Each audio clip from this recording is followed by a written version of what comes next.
اس برِ صغیر نے 1857 سے لے کر 1947 تک وہ تاریخ رقم کی جس کی مثال دنیا میں نہیں ملتی۔ اس کہانی میں آپ دیکھیں گے کہ کس طرح 90 سال میں مسلمانوں نے دنیا کا نقشہ بدل کے رکھ دیا۔ اس لازوال داستان میں کن مسلم رہنماؤں نے اپنا کلیدی کردار ادا کیا، اور جانیں گے وہ چھوٹی چھوٹی کہانیاں جو آج سے پہلے کسی نے نہیں سنی۔ سر سید احمد خان کا مسلمانوں کو بیدار کرنا، مسلم لیگ کا قیام، محمد علی جناح کا قائد اعظم بننے تک کا سفر، طلوع صبح آزادی، یہ سب آپ جانیں گے اس ایپیسوڈ میں۔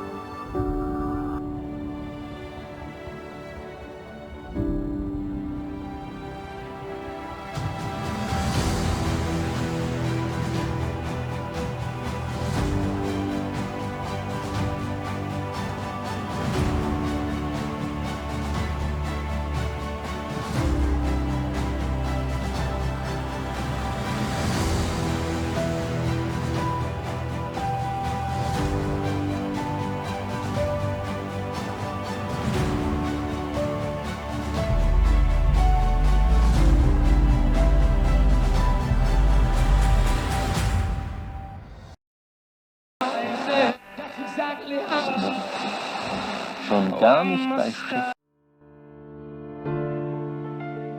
سوال یہ ہے کہ پاکستان کی کہانی کب اور کہاں سے شروع ہوئی اور کون کون سے اہم کردار اس کہانی کا حصہ ہے۔ میرا ماننا یہ ہے کہ پاکستان کی کہانی کا آغاز تقریباً 1857 میں مارد وجود میں آیا۔ اس کہانی کے دو اہم کردار سر سید احمد خان اور بہادر شاہ ظفر تھے۔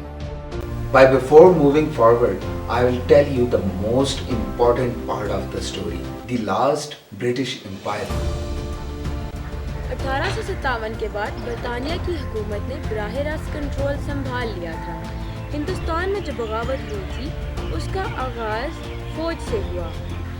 پہلے جن فوجیوں نے بغاوت کی ان کو انہوں نے پکڑ کر قتل کر دیا، پھانسیاں دی گئیں، اور جو ان میں سے بھاگ نکلے ان کو انہوں نے ڈھونڈ کر، کوئی کورٹ مارشل نہیں تھا، سرِ عام گولیاں مار دی۔ برٹش امپائر کے پاس رسے کم پڑ گئے، درخت کم پڑ گئے۔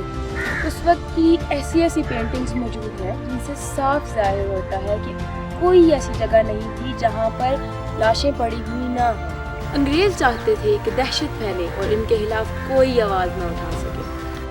اچھا ناظرین، پھر اس دور میں ہم دیکھتے ہیں کہ پڑھتے ہیں کہ سر سید احمد خان مسلمانوں کے لیے ایک روشنی کا مینار نظر آتے ہیں، اور انگریزوں سے یہ مطالبہ کرتے تھے کہ مسلمانوں کو سرکار میں نوکریاں دی جائیں، اور آپ نے اس قوم کو نمائندگی دینی ہے، اگر نہیں دیں گے تو وہی اسباب پیدا ہوں گے، بغاوت والے یہ آپ کے مفادات میں نہیں ہوں گے، اور ان کا حق دیں اور ان کے ساتھ انصاف کریں۔ ایک انگریز جس کا نام ایچ اوم تھا، اس نے کانگریس پارٹی کی بنیاد رکھی۔ سر سید احمد خان نے مسلمانوں کو سیاست کی طرف شامل ہونے سے منع فرمایا۔